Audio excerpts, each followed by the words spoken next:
Bonjour à tous, je suis très heureuse de vous retrouver aujourd'hui pour une nouvelle chronique magique. Elle porte sur deux sujets que vous m'avez demandé. Alors le premier, c'est un petit récapitulatif de quelques conseils pour les sorcières débutantes et peut-être même des rappels pour celles qui ne le sont plus. Et le second sujet, c'est la magie des clés qui m'a été demandé par ma petite Julie. Voilà. Alors, on va commencer par les conseils pour les sorcières débutantes. Alors, le premier conseil, c'est de faire des recherches. Alors, quand j'ai une petite sorcière qui me contacte, en général, elle me demande toujours par quoi elle doit commencer. Et généralement, le mot qui me vient à l'esprit en premier, c'est la recherche. On doit toujours avoir une idée générale de nos sujets, d'un certain sujet, avant de commencer à pratiquer la magie. Juste déjà pour être sûr que ça vous convient vraiment et pour vous assurer aussi que vous savez ce que vous faites. Donc la recherche est extrêmement importante pour nous.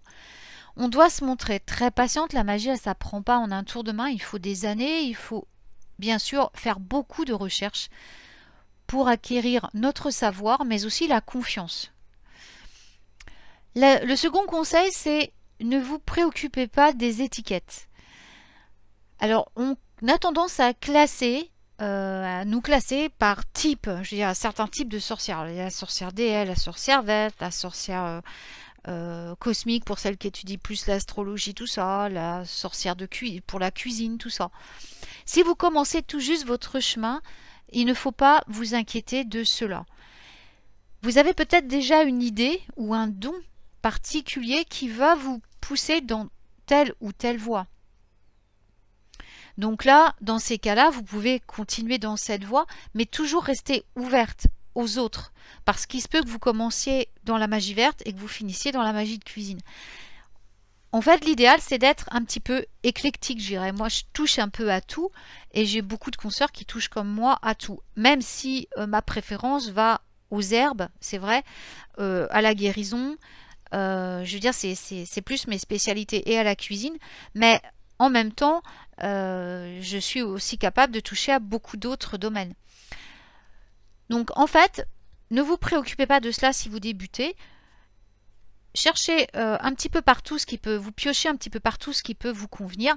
La seule consigne, c'est de faire super attention où vous prenez vos sources et où vous, je veux dire, comment dire, de pas trop vous éparpiller quand même. Et ça, je vais y revenir après.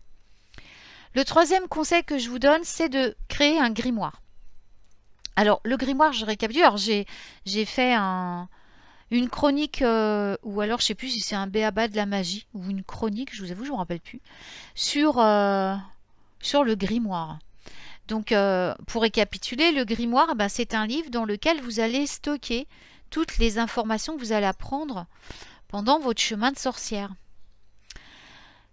C'est ce qu'on appelle également un livre des ombres ou un boss. Et comme finalement on n'arrête jamais d'apprendre hein, quand on est sorcière et qu'on ne peut pas retenir toutes les informations, bien sûr, on doit impérativement utiliser ce grimoire dans notre métier.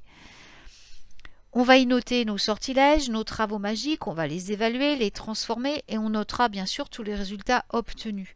On va aussi y inscrire nos états d'âme, nos progrès, nos échecs. Et en fait, il va devenir notre meilleur ami, notre confident. C'est un peu notre journal intime de sorcière, quoi. Donc le grimoire est un outil absolument indispensable. Donc là, je ne vais pas revenir sur les différents types de grimoires parce que je vous dis, j'ai fait une chronique entière là-dessus, voire un b.a.-ba de la magie où j'en parle. Donc je vous invite plutôt à les consulter. Je vais vous le mettre dans la barre dans le texte d'information si je les retrouve comme ça. Je sais plus du tout. En fait, je crois que c'est une chronique que j'avais fait. Enfin, j'essaie de la retrouver puis je vous la mettrai en barre d'information.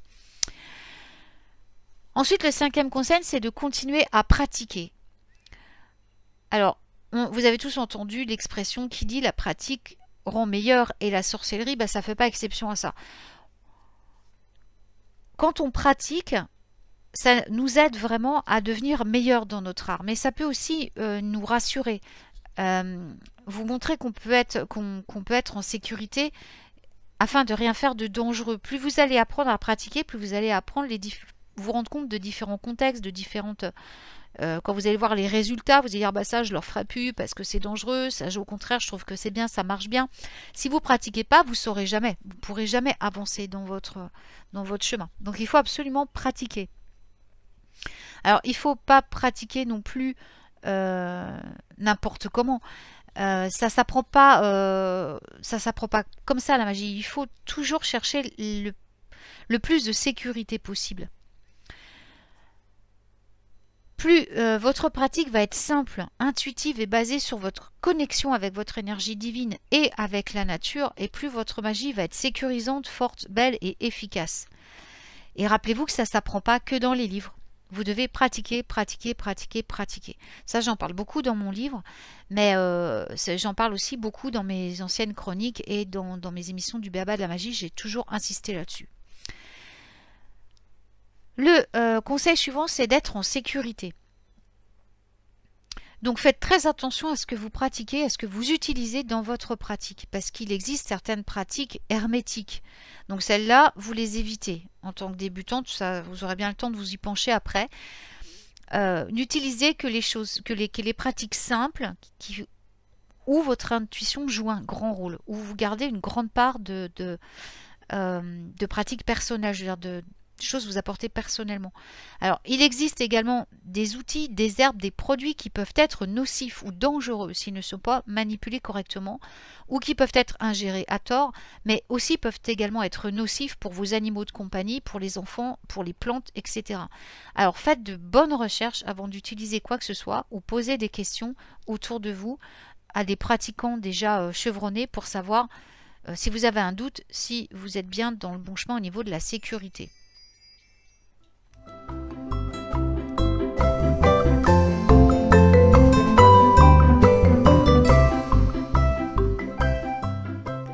Le conseil suivant, c'est que votre intuition est tout, je dirais. Lors de votre pratique, ça peut être très très facile de se soumettre à une signification exacte, à une définition exacte de ce que vous allez faire de quelque chose que vous avez lu ou entendu. Mais rappelez-vous toujours que vous devez vous fier tout d'abord à vos premières impressions, à vos connaissances propres et pensez juste par vous-même. C'est-à-dire vous rappelez que votre intuition et votre connexion seront toujours vos meilleures sources et vos meilleures clés. Vous pouvez apprendre les bases de la magie, mais à la fin, votre magie, ça sera la vôtre. Elle proviendra de votre connexion avec votre capacité de manifester de la manière qui vous conviendra le mieux et elle proviendra aussi de votre travail avec la source et la lumière. Un autre conseil important, c'est de ne pas gaspiller votre argent dans n'importe quoi. Alors c'est très très tentant quand on débute d'acheter, puis même après, hein, d'acheter du tout et n'importe quoi parce que ça devient, on est dans le supermarché d'internet, donc faut acheter ci pour faire ça, faut se procurer ci pour avoir ça, faut un chaudron de telle sorte pour faire tel truc.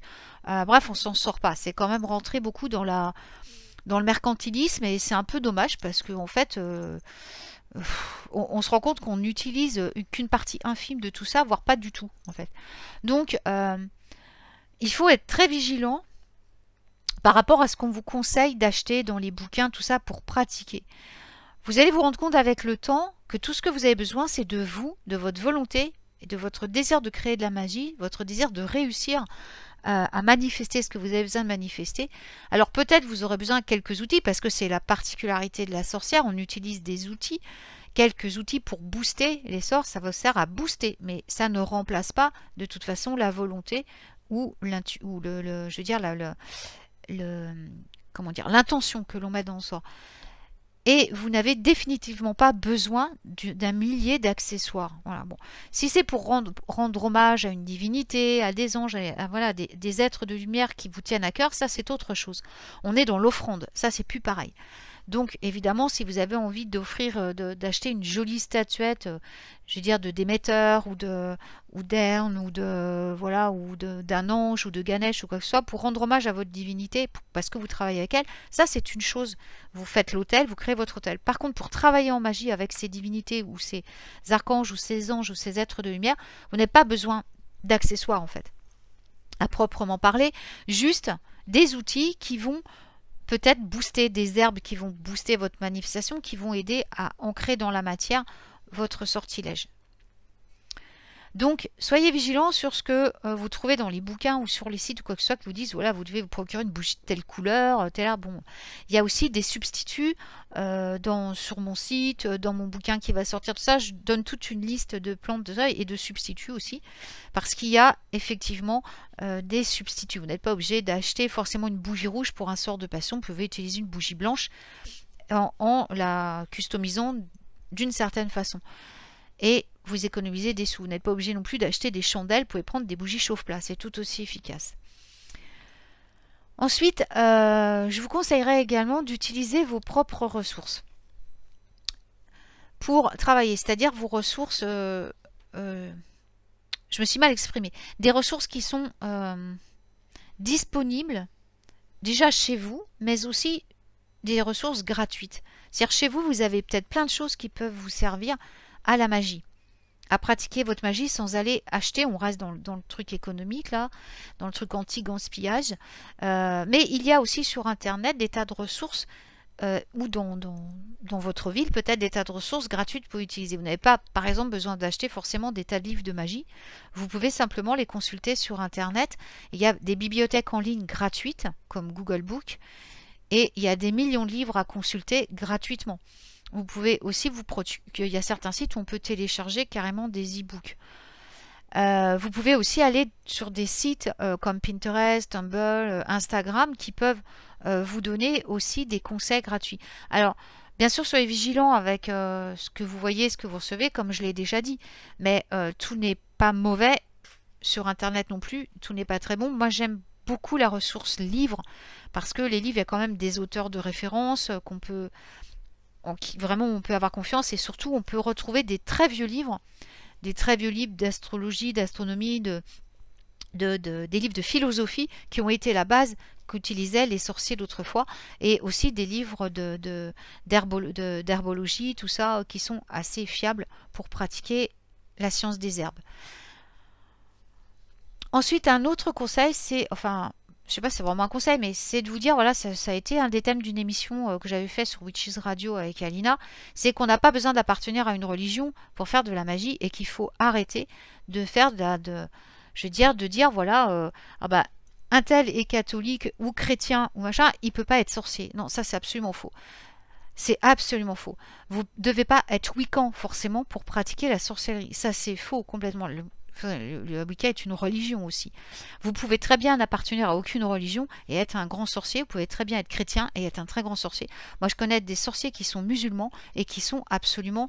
qui ont une puissance considérable. Les filles du désert ont une puissance extraordinaire. Moi, je suis fascinée par les nomades du désert. J'adore les Touaregs. J'ai travaillé pas mal avec eux. Ils possèdent une magie considérable. Et ce sont des très grands sorciers alors qu'ils appartiennent à une religion. Il n'y a pas une religion particulière. Il n'y a pas du tout à vous dire, à vous mettre en retrait parce que vous avez lu dans un livre Wiccan, tout ça. Oui, je reparle des Wiccans parce que quand même, ils ont un peu mis le bazar à propos de ça. Ils sont un peu appropriés la magie et la sorcellerie. Vous pouvez très bien vénérer par exemple les anges et être un grand sorcier. Vous pouvez très bien être chrétien et être un grand sorcier. Vous pouvez très bien être athée et être un grand sorcier. Donc il n'y a absolument pas à vous culpabiliser ou à dire je suis chrétien, je ne suis pas sorcier. Non, non. Vous n'avez pas à renier vos racines pour pratiquer la magie. Ça, c'est vous reniez vous-même, donc il ne faut pas le faire. Ensuite, un autre conseil, c'est que tous les chemins ne sont pas semblables. C'est pas parce que quelqu'un va faire quelque chose, telle ou telle chose dans sa magie, que vous devez le faire. Et personne ne peut vous dire comment faire vous-même votre magie efficacement. Il n'y a que vous qui le savez. Ça, j'en ai parlé aussi maintes et maintes fois. Chacun a son propre chemin. Votre magie, elle est spéciale pour vous.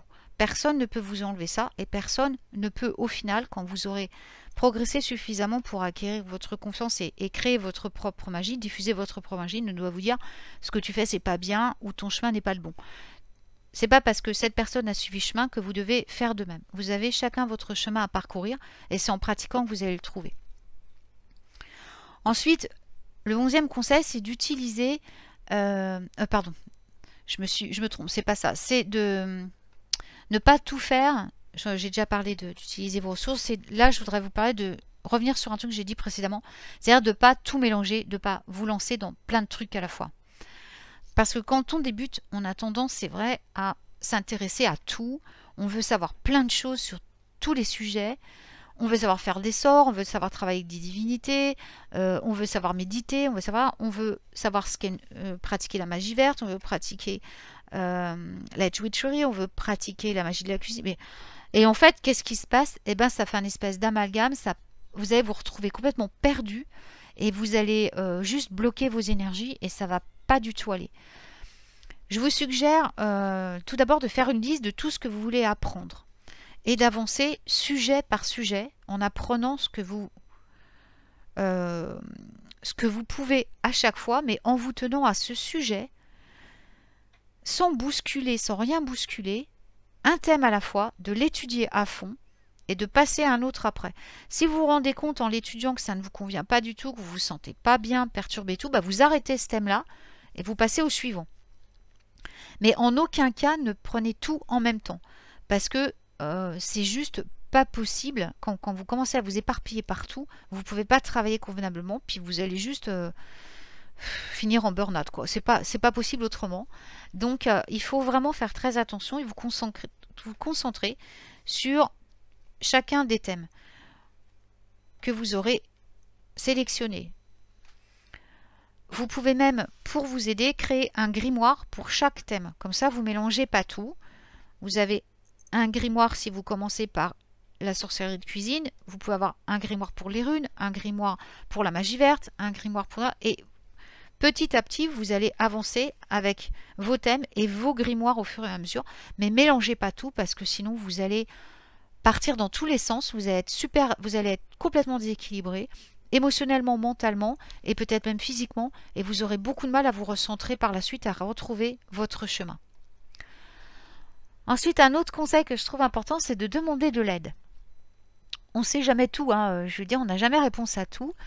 Et parfois, on se dit, oh là là, j'ose pas demander, je vais passer pour ci, par ça, ou alors voilà, faut mettre tout ça de côté. Et si vous avez des questions, eh ben, n'hésitez pas à les poser, n'hésitez pas à trouver quelqu'un de compétent et de lui poser les questions. Ça vous évitera de faire des grosses bêtises.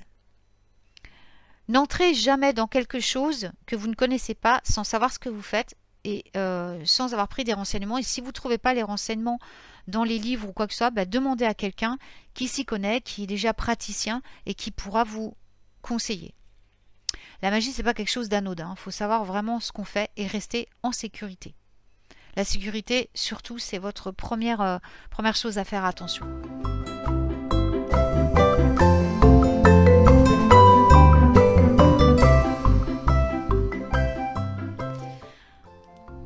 Un autre point, c'est que il faut savoir que vous allez changer, vous allez vous transformer. Au fur et à mesure que vous avancez dans ce métier, n'ayez pas peur de changer d'avis sur quelque chose, de changer d'étiquette, de changer de secteur, de changer de...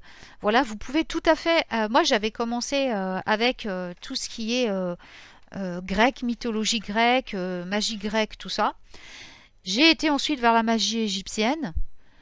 J'ai ensuite reçu les initiations runiques. Enfin voilà, j'ai changé, j'ai été d'un truc à un autre. Bon, comme je vous ai, j'ai fait tout à fond avant de passer à autre chose.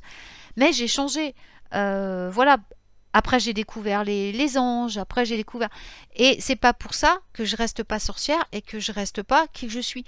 En fait, on change, on évolue et c'est ça qui est intéressant. C'est que vous avez tellement de possibilités, en fait. Il y a tellement de secteurs en magie que n'ayez pas peur de changer. Si vous avez commencé par être une sorcière à étudier les herbes, tout ça, ne soyez pas ennuyé, c'est à ce coup vous vous rendez compte que vous avez envie de passer à un autre secteur et de délaisser temporairement ce que vous avez fait en magie verte.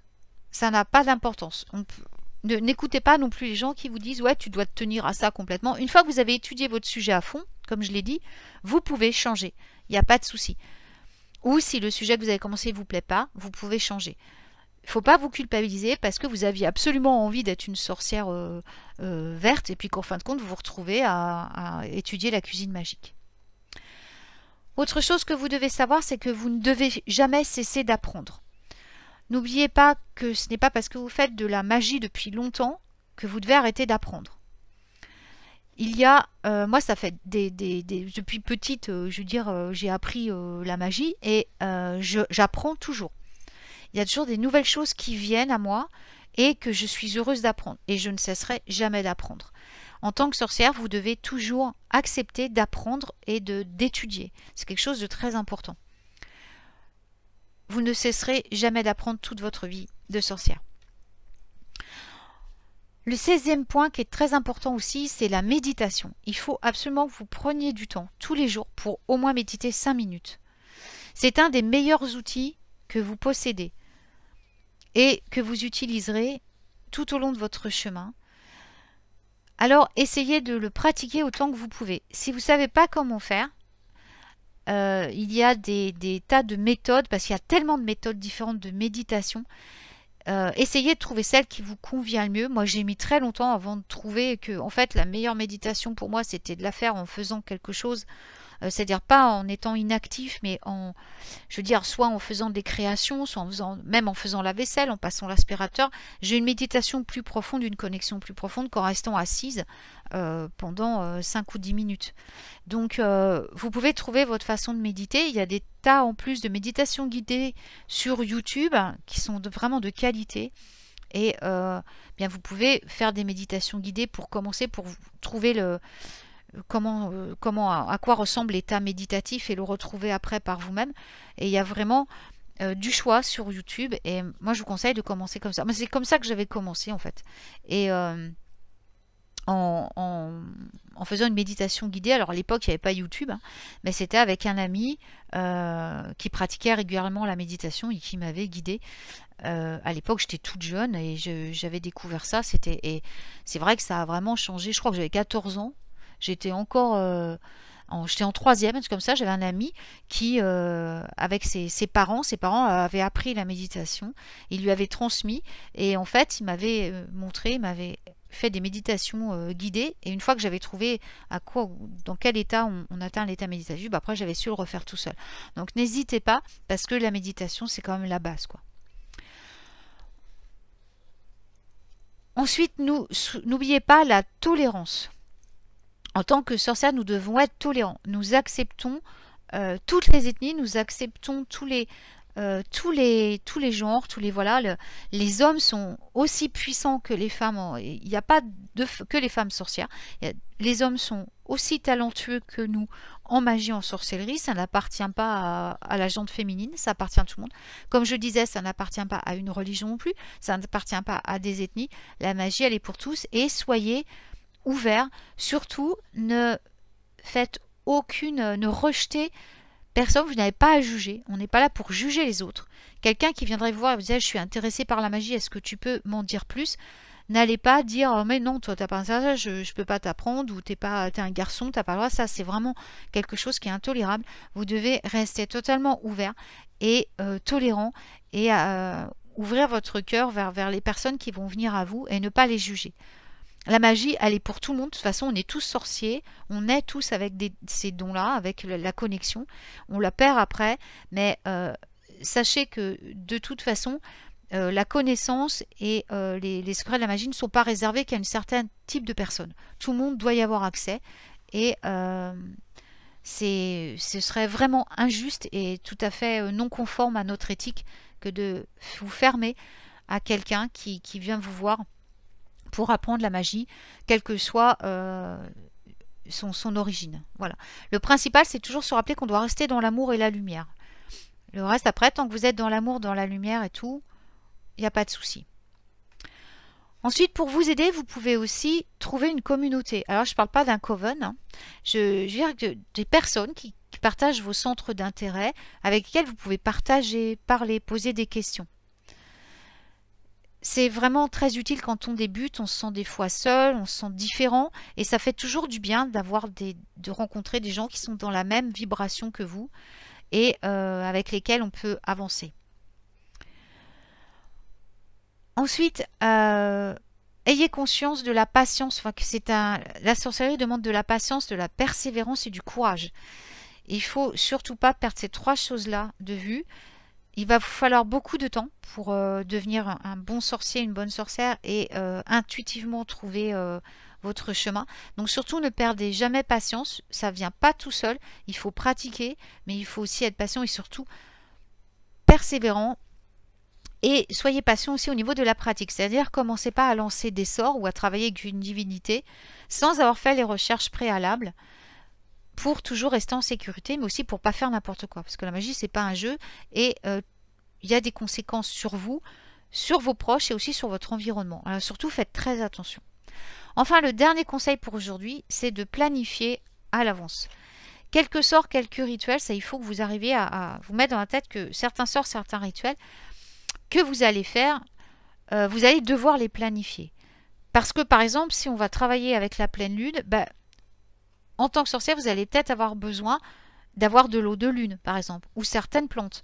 Pour certains sortilèges ou rituels, il va vous faire certaines fleurs, certaines plantes, certaines essences. Tout ça, vous allez devoir le pratiquer à l'avance. Par exemple, moi, pour confectionner mes sprays, il faut que j'aille récolter d'avance certains trucs, que je vais pour préparer les essences. Moi, on planifie.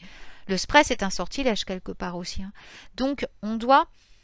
c'est un exemple, mais c'est un exemple pour tout. Quand je fais certains rituels, il va falloir que j'ai la bonne plante, mon truc. Donc, vous devez apprendre à planifier. C'est-à-dire à vous dire, telle date, je dois faire tel truc. Eh ben, il faut que j'ai récolté mes plantes avant, ou que je les ai trouvées avant, ou j'ai mes cristaux avant, ou fait mes eaux de lune, de soleil, de neige, de glace, tout ça avant. Donc, vous dire aussi, par exemple, nous sommes en hiver, je peux commencer à collecter mon eau de glace ou mon eau de neige pour des soins que je pourrais faire en été, mais qui ont lieu avec la magie de glace ou de neige. Ça, c'est la vraie planification. Être une bonne sorcière, c'est aussi savoir planifier, savoir anticiper et préparer tout ce dont vous avez besoin à l'avance pour que si vous avez un sortilège ou un rituel à placer ou un acte magique à faire ou un travail magique ou un spray ou une huile ou quelque chose à faire, que vous ayez les bons ingrédients au bon moment. Parce que en magie, quand on travaille connecté à la source, il y a des moments clés pour fabriquer les choses, pour faire les choses, pour lancer les sorts. Et au moment où on doit les faire, tout doit être prêt et vous devez avoir tout sous la main. Donc ça, c'est vraiment quelque chose que vous devez apprendre tout de suite à planifier à l'avance. Par exemple, là, on arrive au printemps, vous pouvez commencer à collecter des fleurs que vous ne trouverez plus après. Par exemple, les jonquilles, les crocus, les perce-neige. Il y a certaines plantes qui commencent à être des bourgeons de certains arbres. Alors, ne prélevez pas non plus les plantes n'importe comment. N'allez pas dépouiller une plante ou dépouiller un arbre ou quoi que ce soit. Déjà, vous le faites en conscience. Ça, je ferai peut-être une chronique magique là-dessus ou un b.a.-ba de la magie là-dessus, même si j'en ai déjà parlé pendant les émissions. Il y a un moyen, une façon de collecter les choses. Surtout, faites-le avec un grand respect. Ne prenez pas tout. Prenez une seule chose par plante et remerciez-la en échange. Offrez-lui quelque chose en échange. Surtout, ne le faites pas comme ça. C'est un être vivant, comme vous. Et donc, n'allez pas vous amuser à faire n'importe quoi non plus. Mais sachez que c'est bon de récolter déjà à l'avance, à préparer vos eaux de lune, à préparer vos eaux, voilà, aller chercher les eaux de source. Quand vous, par exemple, vous promenez, vous tombez sur une source, vous pouvez noter l'environnement auquel elle appartient, voir les types de plantes qui poussent autour, où ça se trouve, vous récoltez l'eau, vous notez tout ça dans le grimoire, vous y introduisez un peu d'alcool pour qu'elle surtout qu'elle ne croupisse pas et pouvoir la garder par la suite. Et dans ces cas-là, vous pouvez la garder quelques temps, quelques mois, et vous pourrez travailler avec elle en magie en fonction du lieu où vous l'avez récoltée. Mais tout ça, ça s'appelle la planification, ça s'appelle voilà, et c'est très important dans notre métier de commencer dès le départ à apprendre à planifier et à anticiper les choses. Voilà, donc ça c'est tout pour aujourd'hui pour les petits conseils. On va passer maintenant à l'autre thème, c'est-à-dire la magie des clés.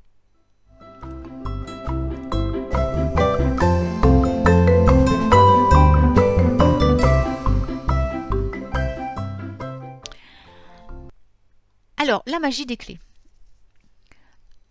Les clés ouvrent les portes des opportunités et elles attirent également une très belle énergie positive. La première chose à laquelle on pense quand on parle clé, c'est bien sûr ouvrir ou fermer des portes. Et c'est vrai dans tous les sens du terme. Les clés ne sont pas seulement utilisées pour fermer la porte d'entrée, mais on peut aussi les utiliser pour ouvrir et fermer des portails et des passerelles. Les clés représentent également la connaissance et le succès, et elles sont souvent utilisées dans des charmes de protection, et plus particulièrement, bien entendu, les protections des maisons.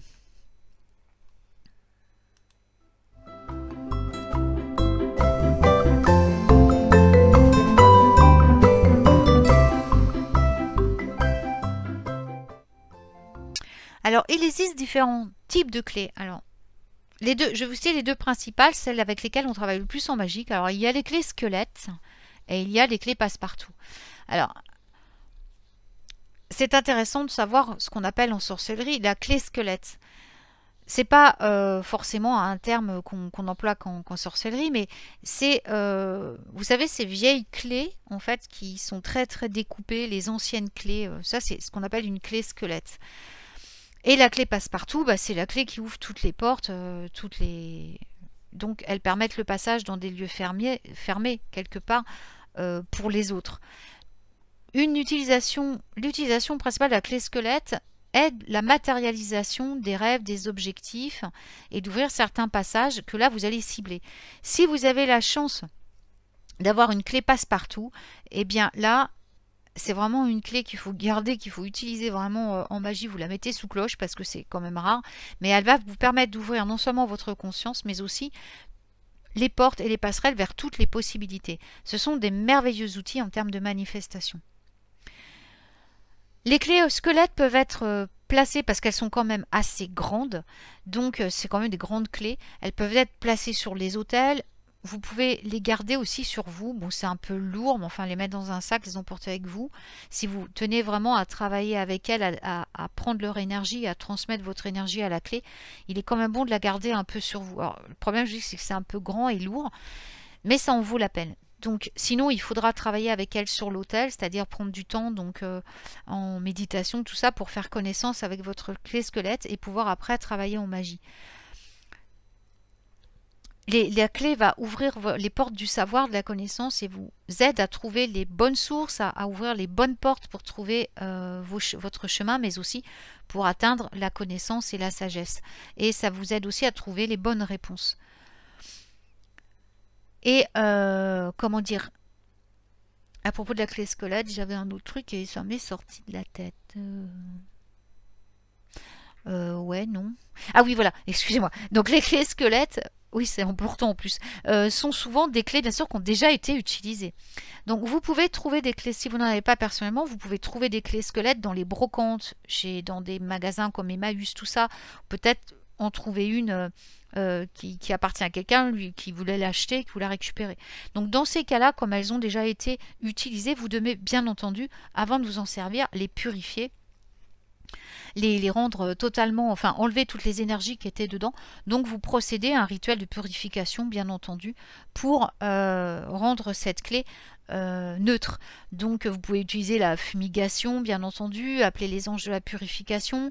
Vous pouvez vraiment travailler de la manière qui vous convient le mieux pour purifier votre clé. Ensuite, vous la rechargez, bien entendu. Vous allez la recharger de la manière qui vous convient le mieux aussi. Vous pouvez faire une grille de cristal pour la recharger. Vous pouvez simplement y mettre intuitivement votre intention, voilà. Vous devez la charger, bien sûr, avec l'intention de ce qu'elle va faire. On va le voir, parce que là, je vais vous citer également, comment dire, un petit sortilège, un petit rituel de protection pour la maison, dans laquelle on va utiliser une clé. Et vous allez voir que finalement c'est très simple. Enfin, vous savez, moi j'aime pas les trucs compliqués. Et vous allez voir que ce petit sortilège, ce petit rituel, il est très simple pour protéger votre maison. Et donc là, notamment pour ce rituel, votre clé, bah, vous allez lui donner l'intention. Évidemment, vous allez lui demander, vous allez la charger avec l'intention de protéger la maison. Si vous utilisez votre clé pour avoir des réponses, pour ouvrir des portes vers la connaissance, le savoir, eh bien vous chargerez votre clé dans ce sens, bien entendu.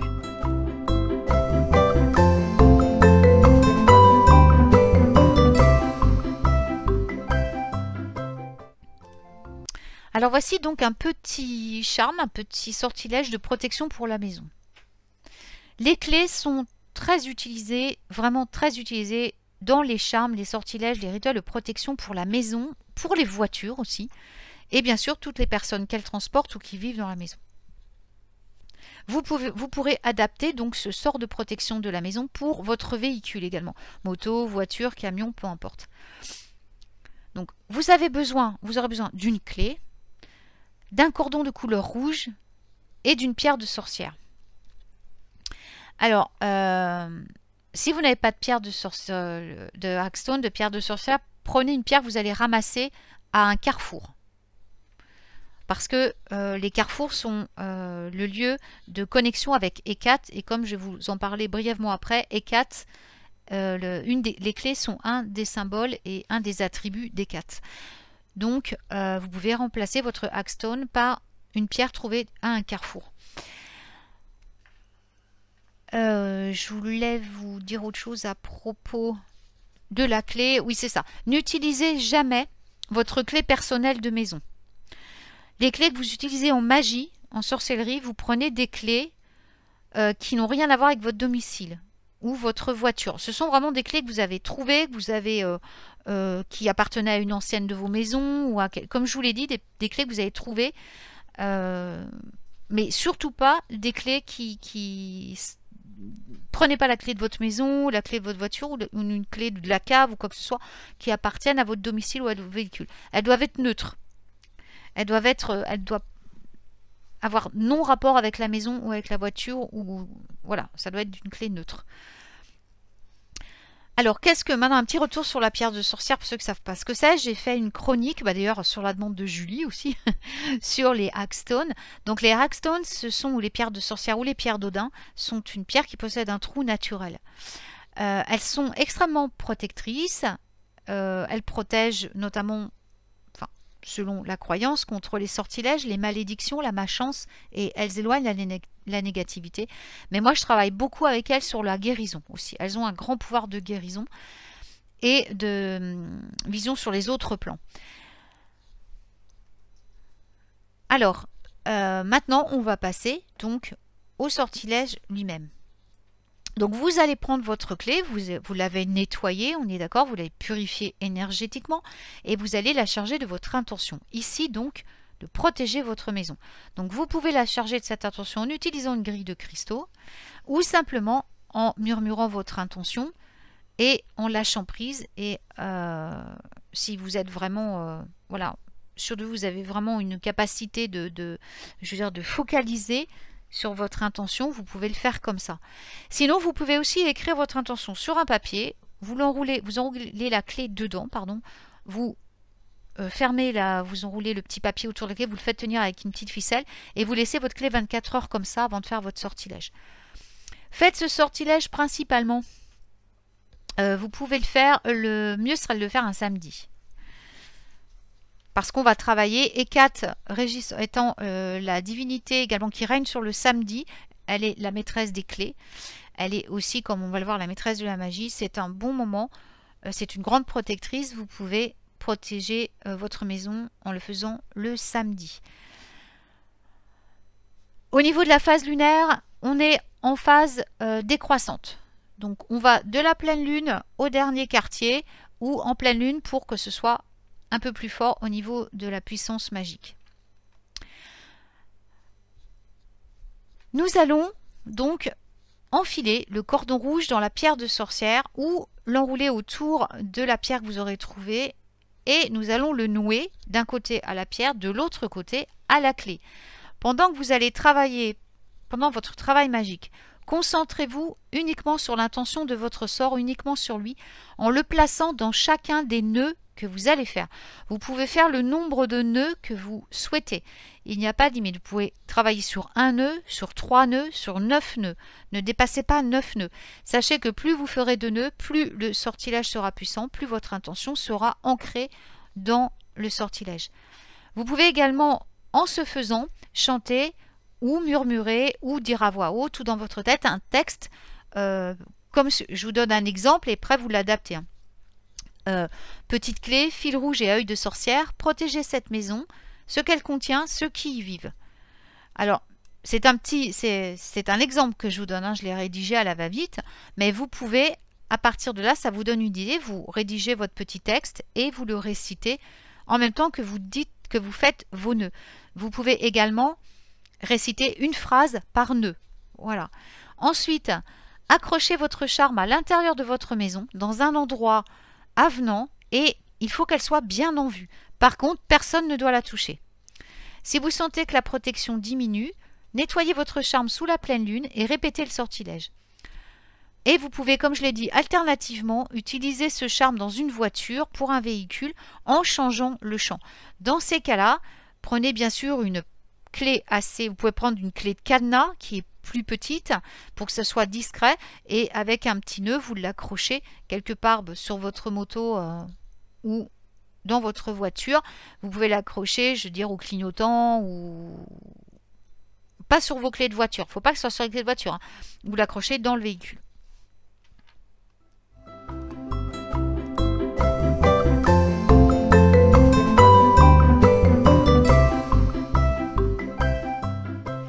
Nous arrivons maintenant à la dernière partie de cette chronique dans laquelle je vais vous parler très rapidement d'Hécate. Les clés sont un symbole d'Hécate. Hécate est très connue et très populaire dans notre communauté sorcière. Elle est considérée comme la reine des sorcières ou la déesse de la sorcellerie. Et la clé est un de ses symboles. Si vous travaillez en étroite collaboration avec Hécate, faites ce qui vous semble bon ou naturel. Hécate est entre autres considérée comme une gardienne, comme la gardienne de la magie. Peut-être est-ce parce qu'elle est considérée comme celle qui nous aurait donné les clés de la sorcellerie, ce qui signifie qu'elle nous a aidés à entrer en contact avec elle. Certaines communautés pensent que c'est plutôt Aradia qui aurait donné ces clés. Quoi qu'il en soit, moi je me suis demandé vraiment si Hécate ne serait pas une des divinités de Dalamiar, l'angelesse de la magie divine, celle qui détient les sceaux de la magie divine, et que j'ai découvert grâce à Yannick, mon compagnon.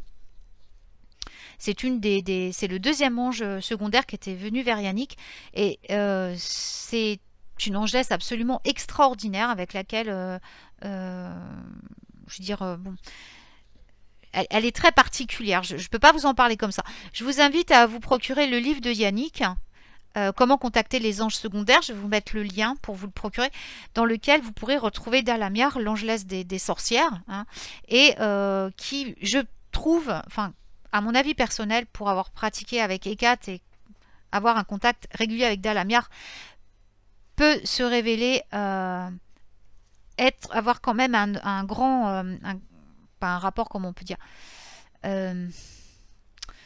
avoir transmis, je veux dire, d'énormes connaissances à travers Hécate. Je termine enfin, oui, c'était pas tout à fait sérieux, vous voyez, avec des petits witchy tips, 3 petits witchy tips, 2 clés. Le premier, c'est garder une clé avec vous. Plus elle est ancienne, mieux c'est. Alors, vous pouvez la mettre dans votre poche, pour déverrouiller, par exemple, dans votre poche ou en pendentif ou dans votre sac à main. Et utilisez-la pour déverrouiller des chemins cachés ou des portes invisibles. Par contre, pensez à programmer auparavant votre plan d'action. Vers quel chemin et quelle porte vous préférez ouvrir. Parce que ça peut ouvrir plusieurs portes et peut-être pas des portes que vous aimeriez voir ouvrir. Donc avant ça, pensez quand même à programmer dans quel type de direction vous souhaitez aller. Gardez une clé dans la poche, votre sac à main autour du cou. Vous êtes toujours à retrouver votre chemin. Et aucune porte ne pourra arrêter vos pas. Les clés antiques, enfin, ne sont pas seulement belles, mais elles sont aussi très utiles en magie. Elles peuvent être incorporées dans de nombreux sorts, mais être utilisées dans des rituels, des méditations pour débloquer des barrières ou vous apporter la tranquillité d'esprit, puisque grâce à elles, vous pouvez recevoir également des réponses à vos questions. Voilà, et bien j'espère que cette chronique vous aura plu et qu'elle vous aura surtout été utile. Alors, je vous souhaite une très belle journée et je vous retrouve très bientôt pour une nouvelle chronique magique. Prenez bien soin de vous.